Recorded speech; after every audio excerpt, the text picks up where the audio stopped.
Professeur El Khoury Djebrine, bonjour. Bonjour. Vous êtes un éminent chirurgien cardiovasculaire à Bruxelles. Vous êtes connu et reconnu mondialement. C'est un plaisir et c'est un honneur pour l'AMCARP de vous avoir parmi ses invités. C'est un plaisir et un honneur pour moi aussi. Merci beaucoup. Alors, vous nous avez parlé tout à l'heure de la fuite aortique et de la place de la plastie aortique qu'on voit émerger de plus en plus. Vous êtes un des pionniers de cette technique chirurgicale dans la fuite aortique. Qu'est-ce que vous pouvez nous dire sur la place qu'occupe actuellement en 2023 cette plastie aortique dans l'arsenal chirurgical global de la fuite aortique? Vous savez, on n'a pas encore la prothèse idéale pour la valve aortique, surtout chez le patient jeune. C'est le patient jeune, le patient qui veut voyager, qui veut vivre, qui veut faire du sport, qui veut seulement vivre. Ben, on n'a pas encore le matériel là. Et au fil des années, vraiment profitant de notre expérience avec la valve mitrale, nous avons commencé à savoir sélectionner les patients qui peuvent bénéficier d'une plastie aortique.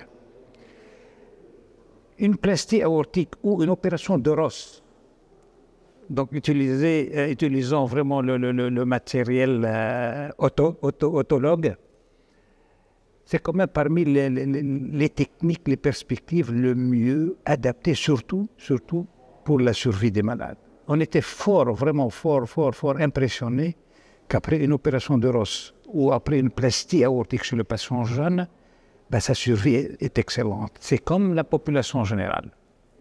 Donc on a poussé là-dedans. Maintenant, pour donner une idée, c'est dans la population jeune et insuffisance aortique et fuite aortique. C'est la maladie de Marfan, c'est la bicuspidie, c'est les dissections. En soi, ça ne représente pas beaucoup par rapport à la maladie aortique. Mais chez les patients jeunes, ça représente beaucoup. Et actuellement, je peux vous dire que chaque fois qu'on a un bon matériel en termes de valvules, s'il n'est pas calcifié, s'il a seulement une fuite pure, la chirurgie cardiaque doit pouvoir assurer une plastie. On a développé pas mal de techniques et ce qu'il nous faut, c'est avoir du bon tissu.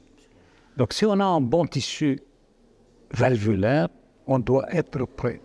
Donc, je peux vous dire que plus que 90-95%, dans 95% des gens qui viennent avec une fuite aortique, avec un bon, sont réparés chez nous. Excellent. Donc, vous avez répondu à la deuxième question que j'avais prévue. Donc, en d'autres termes, quels sont les malades que vous allez recuser, les fuites aortiques que vous allez recuser pour cette plastie? Mais d'abord, il y a l'âge. OK. Si patient d'un certain âge et avec une valve qui n'est pas acceptable, je vais avoir facile le même tissu chez quelqu'un qui a 10 ans, je vais l'accepter. D'accord. Parce que pour qu'il puisse un petit peu arriver à un âge adulte et avoir une prothèse, si jamais avoir une opération de Ross. Donc la première chose, et c'est ça qui nous a aidés, c'est qu'on commence à savoir sélectionner les malades. Donc du moment qu'on a un bon tissu, on peut. Mauvais tissu chez un patient jeune pour passer un cap ou pour retarder une prothèse, ou pour chez une patiente jeune aussi qui veut avoir des grossesses et tout ça, ben à ce moment-là, on est un peu plus tolérant avec la qualité de tissu. Mais donc, en résumé, il faut qu'on ait du bon tissu pour qu'on puisse... On a développé pas mal de techniques pour pouvoir aller à la plastie aortique. Une dernière question. Quels sont les résultats de ces techniques dans votre site, dans votre service, bien entendu, et quel est le devenir de ces patients-là? Vous savez, je vais être un peu plus général. Un chirurgien aortique ou un chirurgien de la racine aortique doit pas seulement savoir réparer, doit savoir, à mon avis, doit savoir aussi faire une opération de Ross, doit savoir remplacer. Donc c'est un tout. C'est vraiment un tout.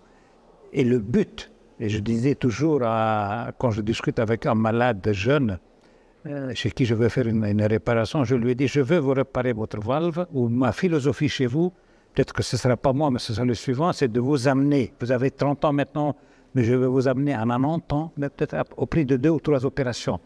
C'est ça un peu la philosophie de la réparation. Peut-être qu'elle n'est pas pour toujours, mais le temps, un de mes vieux amis cardiologues qui me disait un patient qui a 20 ans, chez qui on met une valve mécanique, quelle est sa chance de voir ses petits-enfants?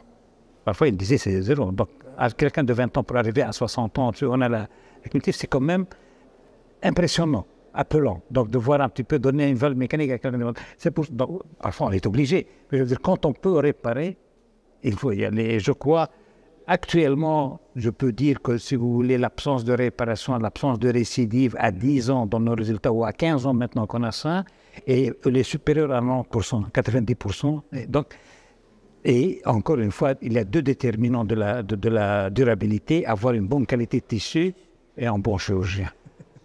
Un bon chirurgien, oui. C'est clair, c'est très net. Merci beaucoup, professeur El Khoury Djibril. C'est toujours un plaisir de vous C'est ici. un honneur et un grand plaisir que de vous avoir eu parmi nous. Non, c'est vraiment durant un plaisir. Moi, ce n'est pas la première fois que je viens ici, ce n'est pas la dernière. Merci beaucoup. Un plaisir, merci beaucoup. Merci. Merci.